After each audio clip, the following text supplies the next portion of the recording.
Right folks, get the hoist on this, get the engine up hopefully, get it wrapped up, get it in the back of the car, and then very shortly in this video after that, hopefully you'll see me in North Wales getting the tour of the factory where they'll do an evaluation on this being a 3M engine and see exactly what they can do to modify it and see how much further they can go, whether it's salvageable, whether it's good enough for a ported head and a fast road cam and bored out the 2.5 litre.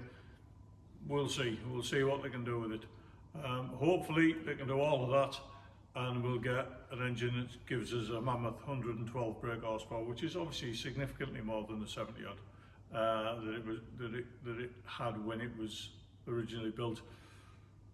What they reckon it does, it basically gives you the pulling power of a 200 TDI, but without the noise. And as we all know, 200 TDIs are quite noisy. So without further ado, I'll get this on. Ciao for now.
Hi folks, welcome back. So you've seen the first part of the video, me getting the engine out of the series and attempting to get it into the back of the Land Rover to take to Automotive Remanufacturing Limited, and failing because I couldn't get it in, didn't have enough head height with the tailgate.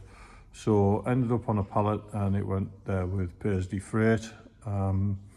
I popped into Automotive Remanufacturing and had a chat with Robin, who showed me around the factory. I wasn't keen on me videoing, so he let me take a couple of stills. But they do fantastic work, rebuilding, reboring old series engines, and they also rebuild the Rover V8s and do the modifications and upgrades to make the Bowler Fox engines as well. So really impressive setup. A very, very knowledgeable guy who just come back from doing 4,500 miles around Australia in the outback in a Series 1 that he'd rebuilt himself. So it was quite impressive. We had a good chat about that and a cup of coffee. And as I said, the engine's now gone to him, so hopefully I will get an update in the next couple of weeks of what he's had a look, what he's discovered with my engine for the series, and you know, I'll give you an update on that.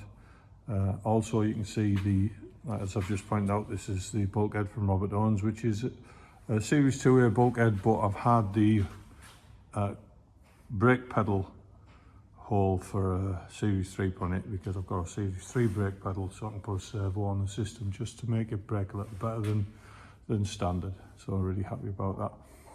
Unfortunately, I've got some other news. The update on the engine will be one thing, but I don't know how long it'll be before I get any updates on the Defender and the series, other than what happens with the engine, because unfortunately at the weekend we had a break-in, and as I said, I'm not a business.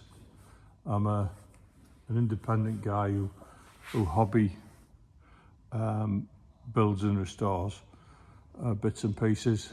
Fortunate enough to earn enough money to do that, but not enough money that I can replace all of my tools that I've accumulated over the last 30 years, which some bastard pinched at the weekend. And to be honest, I'm absolutely devastated. They not only took mine, they took my son's. I bought a set of wheel dollies, they stole them, we've used them once, and 2 welding sets gone. So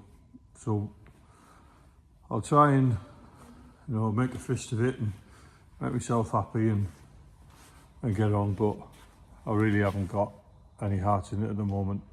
So whether I continue to do it or whether I just get the pieces manufactured that I'd organised to get done and then just move everything on, because to be honest, it's not my ending and I've had enough.